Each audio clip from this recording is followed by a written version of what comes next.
Hello student, welcome to our channel DSC HI। Hope आप सभी स्वस्थ होंगे, खुश होंगे। तो आज हम इस वीडियो में बात करेंगे आपका जो D.Ed स्पेशल एजुकेशन HI का पेपर है, चाइल्ड डेवलपमेंट एंड लर्निंग, जो कि जून 2024 में हुआ था। सबसे पहले आपको ट्रू फॉल्स जो है पूछे जाते हैं, जैसे जहाँ दिए गए हैं। सबसे पहले क्या दिया गया है? Development is a continue process. जो विकास है वो सतत चलने वाली प्रक्रिया है। यस। यहाँ अगर ग्रोथ जब वृद्धि पूछा जाए कि वृद्धि जो है वो कंटिन्यू प्रोसेस है, तो आपको पता है कि जो वृद्धि है वो हमारी ग्रोथ क्या है, वो एक समय पे आकर रुक जाती है। अगर ग्रोथ जहाँ लिखा होता और कंटिन्यू लिखा होता तो यहाँ ये गलत होता। तो इस प्रकार से आपने थोड़ा सा साथ में अदर टॉपिक भी कि किस प्रकार से क्वेश्चन और आ सकते हैं, उसको भी ध्यान में रख के चलेंगे हम इसमें। नेक्स्ट क्या है? Skinner is regarded as the father of operant conditioning. बिल्कुल जो स्किनर क्या है वो ऑपरेंट कंडीशनिंग के फादर माने जाते हैं। अगर यहाँ पैवलव पूछा जाए तो पैवलव किसके फादर माने जाते हैं? क्लासिकल कंडीशनिंग के। जो क्लासिकल कंडीशनिंग वाला उन्होंने दी गई थ्योरी है, क्लासिकल कंडीशनिंग पैवलव के द्वारा दी गई है। अगर CPI PC पैवलव के साथ आपने क्लासिकल और स्किनर के साथ ऑपरेंट कंडीशनिंग को जोड़ना है, ये ध्यान में रखना है। था आपको third one is a genetics is an important factors influencing the intelligence, कि जो की बुद्धि को प्रभावित करने वाला एक महत्वपूर्ण कारक है। यस, ये भी सही है। नेक्स्ट क्या था? In the early childhood stage, the brain and head growth is slow than any other parts of the body. बचपन के शुरुआती चरण में मस्तिष्क और सिर का विकास शरीर के किसी भी अन्य हिस्से की तुलना में धीमा होता है। तो यहाँ ये गलत है। जो अर्ली चाइल्डहुड में बच्चे का जो हेड और ब्रेन है वो बहुत स्पीड से रैपिडली जो है वो ग्रो करता है। नेक्स्ट क्या था? The social learning theory was developed by Pavlov. तो यहाँ पैवलव दिया हुआ है बट सोशल लर्निंग दी गई है, तो ये गलत है। पैवलव की कौन सी है? क्लासिकल कंडीशनिंग थ्योरी जो है वो पैवलव की है। ठीक है, तो ये वाला आपका ये सही है, सही है। और जो सोशल लर्निंग थ्योरी है वो एल्बर्ट बंडूरा के द्वारा दी गई है, ना कि पैवलव के द्वारा। ठीक है, नेक्स्ट आपका क्या है? मल्टीपल चॉइस क्वेश्चन, जिसमें सबसे पहले पूछा गया था the principle of development that proceed from head to toe, कि जो सिर से पैर तक का विकास होता है उसको क्या बोला जाता है? उसको सेफेलोपोडल बोला जाता है। और इससे पिछले साल जो क्वेश्चन पेपर बना था वो सेंटर टू पेरिफेरी, की केंद्र से जो बाहर की तरफ जाता है वो किस सिद्धांत के अंतर्गत आता है? तो वो प्रॉक्सिमो डिस्टल था। तो इन दोनों को आप, ये डायरेक्शनल सिद्धांत होते हैं कि जो हमारा हेड टू टॉय तक विकास होता है उसको क्या बोलते हैं? सेफोलोपोडल। तो आप सिर से स की आवाज आ रही है और जहां भी स है, इससे आप रखोगे कि सिर से पैर तक सफेलोपोडल और केंद्र से बाहर की ओर प्रॉक्सिमोडिस्टल। ठीक है, ये बाकी इधर वाले नहीं, इन दोनों को पर ही क्वेश्चन जो है वो बनता है। तो यहाँ आपका ये वाला सही था। नेक्स्ट क्या था? The classical Bobo doll study was conducted by, जो अभी हमने देखा सोशल लर्निंग थ्योरी ना, वही बेबोडोल को ही सोशल लर्निंग थ्योरी बोला जाता है। वो एल्बर्ट बंडूरा के द्वारा दी गई है, जो कि ऑब्जर्वेशनल थ्योरी है। इसको आप ध्यान में रखोगे। नेक्स्ट क्या पूछा गया था? Factor responsible for a motor development are, जो मोटर डेवलपमेंट है उसमें कौन से फैक्टर जो है वो रिस्पॉन्सिबल होते हैं? Genetic factor, environment, nutrition, all of the above इसमें answer. Make and maintain the relationship is a part of. जो बच्चे के संबंध बनाने और बनाए रखने की क्षमता का भाग कौन सा है? क्या सोशो इमोशनल है, फिजिकल डेवलपमेंट है, कॉग्निटिव डेवलपमेंट है, या मोटर डेवलपमेंट है? ये आपको पता चल ही रहा है कि सामाजिक भावनात्मक विकास ही जो वो क्या करता है, वो हमारे रिलेशनशिप को मेंटेन रखने में और उसको बनाए रखने में हेल्प करता है। सो इसका आंसर ये वाला सही है। नेक्स्ट आपको शॉर्ट क्वेश्चन जैसे पूछे जाते हैं 1 मार्क्स के। सबसे पहले थॉर्नडाइक के 3 प्राइमरी लॉज, जिसे कि आपको पता है कौन सा है। लॉ ऑफ रेडीनेस, तत्परता का सिद्धांत। Law of exercise, exercise means अभ्यास का सिद्धांत। And law of effect, effect means प्रभाव का सिद्धांत। सो ये आर एंड 2 E's, इसको याद रखोगे। Law of readiness, law of exercise and law of affect, ये 3 सिद्धांत जो है वो थॉर्नडाइक के हैं। ये आगे भी पूछे गए हैं 4 मार्क्स के क्वेश्चन में। Definition of attention. So attention क्या होती है कि अटेंशन होती है जैसे किसी चीज को ध्यान हम करते हैं, किसी की ओर ध्यान करना, उस पर ध्यान केंद्रित करना, ये। और बाकी सभी चीजों को हम इग्नोर करते हुए जब एक चीज पर फोकस करते हैं उसको ध्यान कहा जाता है। था state 2 factor affecting the perception. So perception क्या होता है, किसी चीज की मान लो आपने इंटरप्रिटेशन करते हो, किसी चीज को देखकर आप अपने मन में धारणा बनाते हो, उसको परसेप्शन कहा जाता है। तो उसमें कौन से फैक्टर होते हैं, जैसे आपका पहले पास्ट एक्सपीरियंस हो सकता है, उसके आधार पर आप उसको चीज को इंटरप्रेट कर रहे हो सकता है आपकी प्रेजेंट नीड के अकॉर्डिंग आप उसको इंटरप्रेट कर रहे हो, तो वो दोनों फैक्टर जो है इसको प्रभावित करते हैं कि आपकी समय अभी की आवश्यकता और जो पुराने एक्सपीरियंसेस है या पुराने अनुभव है उसके आधार पर जो है परसेप्शन को अफेक्ट करती है वो चीज़।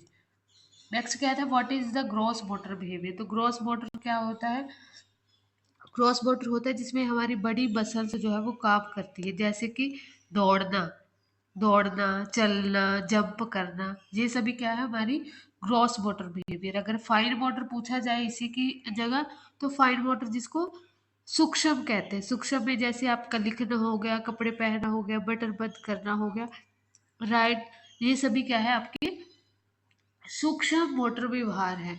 Musical intelligence. So musical intelligence जैसे कि पता हावर्ड गार्डनर ने जो है मल्टीपल इंटेलिजेंसी की थ्योरी दी है। सो म्यूजिकल इंटेलिजेंसी जिस व्यक्ति को म्यूजिक से ज़्यादा प्यार हो, वो म्यूजिक की धुन को पहचानता हो, लय उसको पसंद आता हो, म्यूजिक में ज़्यादा वो जो है इंटरेस्ट रखता हो, उसको म्यूजिकल इंटेलिजेंसी कहते हैं। Who develop the theory of self actualization. So self actualization जो थ्योरी है वो अब्राहिम मैस्लो के द्वारा जो है वो डेवलप की गई थी, जिसमें कि अलग अलग जो है वो फेजेस दिए गए, जैसे आपकी फिजियोलॉजिकल नीड होती है, फिर आपकी सेफ्टी नीड होती है, फिर उसके बाद में जो है लव एंड बिलोंगिंगनेस होता है, लव एंड बिलोंगिंगनेस के बाद जो है सेल्फ एस्टीम आती है, फिर लास्ट जो स्टेज होती है सेल्फ एक्चुअलाइजेशन होती है। तो इस प्रकार से जो है ये हिरार्किकल मेथड में होती है, तो इसको ध्यान में रखोगे। सो प्रॉब्लम बिहेवियर कौन सा होता है, जिस प्रकार से आपने क्लासरूम में बच्चे देखे होंगे, एक दूसरे से फाइट करते हैं, चोरी करते हैं, एक दूसरे को तंग करते हैं, तो वो प्रॉब्लम बिहेवियर होता है, उसके बारे में आपने लिखना था। Next, what do you mean by the term of schema. So schema words जो है वो प्याजे के द्वारा यूज किया गया है। वो क्या होता है कि जैसे हमारी मेंटल स्ट्रक्चर जो बढ़ जाता है किसी चीज को लेकर, किसी जिसको हमने देखा हो, बिल्डिंग ब्लॉक्स में जिसको कहते हैं, ये एक हमारे कॉग्निटिव, हमारे ज्ञान का फ्रेम होता है, जिसके द्वारा हम चीजों को ऑर्गेनाइज करते हैं और उनकी इंटरप्रिटेशन की उसको बताते हैं कि ये क्या है, ये क्या किस प्रकार से है, तो वो क्या हमारा स्कीमा होता है। नेक्स्ट आपको 2 टाइप्स ऑफ मोटिवेशन पूछी गई थी।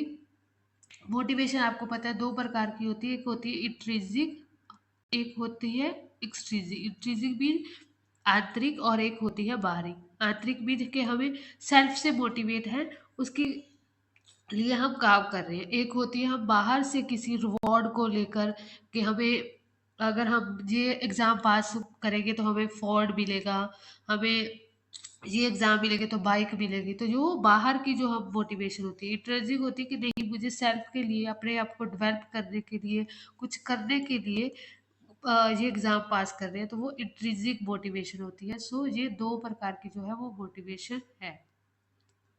शॉर्ट नोट वाले क्वेश्चन जिसमें पूछा गया था इंटेलिजेंसी। सो इंटेलिजेंसी क्या होता है, हमारे एक मानसिक रूप से आप किस प्रकार से सोचते हैं, किसी चीज़ को समझते हैं, जो हमारी मानसिक गतिविधि है वो किस प्रकार से चलती है, ये हमारा मेंटली प्रोसेस होता है, जो कि एक कॉम्प्लेक्स होता है। सो ये आपने लिखना है। Next types of memory, memory sensory memory होती है, शॉर्ट टर्म मेमोरी होती है, और एक आपकी लॉन्ग टर्म मेमोरी। वीडियो जो है इसकी पड़ी हुई है, नेचर एंड नर्चरिंग हो गया, ग्रोथ एंड डेवलपमेंट हो गया, इनमें डिफरेंस किस प्रकार से है। मीन्स नेचर क्या होता है, हमारी हेरिडिटी, और नर्चर क्या होता है, इन्वायरमेंट। ये दोनों आपस में बोलते हैं कि नेचर बोलता है कि ह्यूमन डेवलपमेंट में हेरिडिटरी का ज़्यादा, मतलब प्रकृति का ज़्यादा रोल है, और जो नर्चर जो है, नर्चर क्या करता है कि वातावरण का ज़्यादा लोड है, तो कुछ वातावरण जो है वो ज़्यादा प्रभावित करता है। तो दोनों जो है वो आपस में क्या है, एक दूसरे के साइकोलॉजिस्ट, कुछ साइकोलॉजिस्ट बोलते हैं कि नेचर ज़्यादा पावरफुल होता है और वो ह्यूमन डेवलपमेंट में ज़्यादा रोल अदा करता है। कुछ बोलते हैं कि नर्चर इन्वायरमेंट जो है वो जैसे एज ए किस पे फोकस करता है, कि नर्चर पर, ज़्यादातर हेरिडिटरी पर। उसने बोला कि हेरिडिटरी ज़्यादा प्रभावित करती है बच्चे की लर्निंग पर, उसके विकास पर। बट जो वाइगॉस्की है, तो वाइगॉस्की क्या कहता है कि नर्चर जो है ज़्यादा, मीन्स इन्वायरमेंट के साथ, इंटरेक्शन के साथ बच्चा ज़्यादा सीखता है, ह्यूमन ज़्यादा अच्छे से डेवलप होता है। तो मीन्स दोनों ही क्या है, एक दूसरे के, कुछ नर्चर के बारे में बात करते हैं, कुछ नेचर के बारे में बात करते हैं। नेक्स्ट आपको सोशल लर्निंग थ्योरी पूछी गई थी। सो सोशल लर्निंग थ्योरी आपको पता है, बेबोडोल की, जैसे आपको 3 क्वेश्चन जो है वो इसी थ्योरी से पूछे गए थे, एल्बर्ट बडूरा की थ्योरी से। तो आप एल्बर्ट बडूरा हो गया, वाइगॉस्की हो गया, प्याजे हो गया, स्किनर हो गया, थॉर्नडाइक हो गया, इनकी थ्योरीज, इनके लॉ, इनके जो मेन कॉन्सेप्ट है, जरूर ध्यान में रख कर जाइएगा। सो सोशल लर्निंग थ्योरी एल्बर्ट बडूरा के द्वारा, जिसमें उन्होंने इमिटेशन की बात के बच्चे डेमोडोल पर किया था, एक मूवीज दिखाकर किस प्रकार से कि बच्चा जो है वो एक दूसरे को ऑब्जर्व करके, किसी को कॉपी करके जो है वो सीखता है। तो उस सब के बारे में आपने मॉडलिंग की, जिस प्रकार से आप मॉडल बच्चे को दिखाएंगे, बच्चा उसी प्रकार से जो है वो उन्हीं चीज़ों को सीखता है। Next physical development during the infancy period. So physical development जो है वो ड्यूरिंग इन्फेंसी पीरियड बहुत तेज़ी से होती है। सबसे ज़्यादा जो विकास है बच्चे का, वो फिजिकल डेवलपमेंट का इसी समय पे ज़्यादा है। फिजिकल डेवलपमेंट विकास जो है वो बच्चे का होता है इन्फेंसी पीरियड। नेक्स्ट थॉर्नडाइक के प्रिंसिपल के तीनों लॉ, जैसे हमने अभी देखे थे, REEE, इसको आपने फिर से रेडीनेस, एक्सरसाइज एंड इफेक्ट का। सो इसको आपने यहाँ एक्सप्लेन करना। रेडीनेस मीन्स फिजिकली और मेंटल रूप से हम कितना सीखने के लिए रेडी है। फिर एक्सरसाइज, हम कितना उस पर अभ्यास करते हैं, उसी हिसाब से हमारी लर्निंग जो है वो इम्पैक्ट करती है। नेक्स्ट क्या था, इफेक्ट के, फिर उसका प्रभाव किस प्रकार से निकल कर आता है, वो क्या है, इफेक्ट का सिद्धांत। जो 3 सिद्धांत है, आपने ध्यान में रख कर जाना है इनको। 9 क्वेश्चन पूछे गए थे। Socio and culture factor affective the learning, कि किस प्रकार से सोशल कल्चर जो है वो इफेक्ट करता है लर्निंग में। सो इसमें यहाँ पर अलग अलग चीज़ें जो है वो सोशल में हमारी लर्निंग किस प्रकार से, हमारी फैमिली बैकग्राउंड जो है वो प्रभावित करती है, हमारा कल्चर किस प्रकार से, वो भी हमारी लर्निंग को, हम किस प्रकार से, लैंग्वेज है वो भी हमारी लर्निंग को प्रभावित करती है, सोशल इंटरेक्शन किस प्रकार से वो प्रभावित करता है, हमारी इकोनॉमिकल कंडीशन किस प्रकार से। बीच के सीखने को कौन से जो सोशल कल्चर फैक्टर है वो प्रभावित करते हैं, उनके बारे में आपने लिखना था। प्रकार की इंटेलिजेंसी की टाइप्स बताई है, कि एक प्रकार की 9 टाइप की इंटेलिजेंसी है, बट इनकी बुक जो है उसमें 8 ही प्रकार की दी गई है, तो आप 8 को ही याद करके जाइएगा। जैसे कि म्यूजिकल, नेचुरल, नेचुरल की म्यूजिकल इंटेलिजेंसी होती है, नेचुरल इंटेलिजेंसी होती है, आपकी language and language linguistic intelligence है, language logical and mathematical intelligence होती है, फिर इंटरपर्सनल होती है, इंट्रापर्सनल होती है। ठीक है, तो ये सभी क्या है, इंटेलिजेंसी इन्होंने दी। काइस्थेटिक इंटेलिजेंसी जो है वो होती है, बॉडीली काइस्थेटिक जिसको है वो इसके द्वारा दी गई थी। और स्पेशियल, कि हमें स्पेस के बारे में, तो ये सभी थ्योरी मल्टीपल इंटेलिजेंसी की टाइप्स है, तो इसकी थ्योरी को आपने डिस्कस करना था, जो कि हार्वर्ड गार्डनर के द्वारा दी गई है। इसको ध्यान में अच्छे से याद करके जाइएगा। कभी बार आपको क्या हो सकता है, आपको एग्जाम्पल देकर भी पूछ सकते हैं, क्योंकि इससे पिछले क्वेश्चन में एग्जाम्पल देकर जो है वो पूछा गया था। तो कि इंटरपर्सनल और इंट्रापर्सनल में क्या डिफरेंस है। इंटर होता है जब हम किसी दूसरे के भावनाओं को, उसकी फीलिंग्स को ध्यान में रखकर कोई व्यवहार करते हैं, और इंट्रा क्या होता है, हम सेल्फ के बारे में कितना जागरूक होते हैं, कितनी ज़्यादा हम अपने बारे में ज़्यादातर सोचते हैं, तो वो इंट्रा होता है। ठीक है। तो ये सभी 1 2 3 4 5 6 7 8, तो ये 8 प्रकार की टेंडेंसी है। नेक्स्ट क्या था, बिहेवियर टेक्निक। किस प्रकार से आप बिहेवियर, जैसे कि बच्चा लड़ाई करता है क्लासरूम में, या चोरी करता है, या तंग करता है, उसको किस प्रकार से हम मैनेज कर सकते हैं। जैसे आप रीफोर्समेंट दे सकते हैं, पॉजिटिव नेगेटिव, उससे बच्चे को जो है उनका बिहेवियर जो है वो सुधारा जा सकता है। अगर बच्चा अच्छा बिहेवियर करता है तो उसको रीफोर्समेंट दो, अगर बच्चा सही से बिहेव नहीं करता है तो उसको नेगेटिव रीइंफोर्समेंट भी, जो रीफोर्स दी गई है उसको ले लेना चाहिए वापस, या किसी प्रकार से अदर प्रकार की भी पनिशमेंट नहीं दे रही है, बट उसको इस प्रकार से बिहेव करना है कि ताकि बच्चा उस चीज़ को समझ जाए और अपना बिहेवियर जो है उसको कंट्रोल कर पाए। नेक्स्ट क्या था कि एजुकेशन, एजुकेशन साइकोलॉजी जो है वो एंड किस प्रकार से है उसको एक्सप्लेन करना था। और major perspective in education psychology के, क्या क्या मेजर पर्सपेक्टिव है एजुकेशन साइकोलॉजी के। सो एजुकेशन साइकोलॉजी आपको पता है कि ह्यूमन किस प्रकार से सीखता है, वही है। सो अगर आपको पूछा जाए एजुकेशन साइकोलॉजी के जो फादर है वो कौन है, तो वो थॉर्नडाइक जो है वो इसके फादर माने जाते हैं। ठीक है, एजुकेशन साइकोलॉजी के। और इसी का कि बच्चा उसमें ये देखा जाता है कि किस प्रकार से जो है मनुष्य जो है वो किस प्रकार से सीखता है। एजुकेशन साइकोलॉजी में आपने अलग अलग थ्योरी जैसे देखी, क्लासिकल कंडीशनिंग, ऑपरेंट कंडीशनिंग दी, बटूरा ने भी। ये सभी क्या है, एजुकेशन साइकोलॉजी ही है कि किस प्रकार से बच्चा सीखता है, किस प्रकार से ह्यूमन को सिखाया जा सकता है। तो इस प्रकार से आपने एजुकेशन साइकोलॉजी में लिखना था। तो ये जो है आज का आपका पेपर था। होप आपको समझ में आया होगा। अगर आपको कोई भी डाउट रह गया हो तो इसी वीडियो के नीचे कमेंट बॉक्स में आप लिख सकते हो। Thank you so much.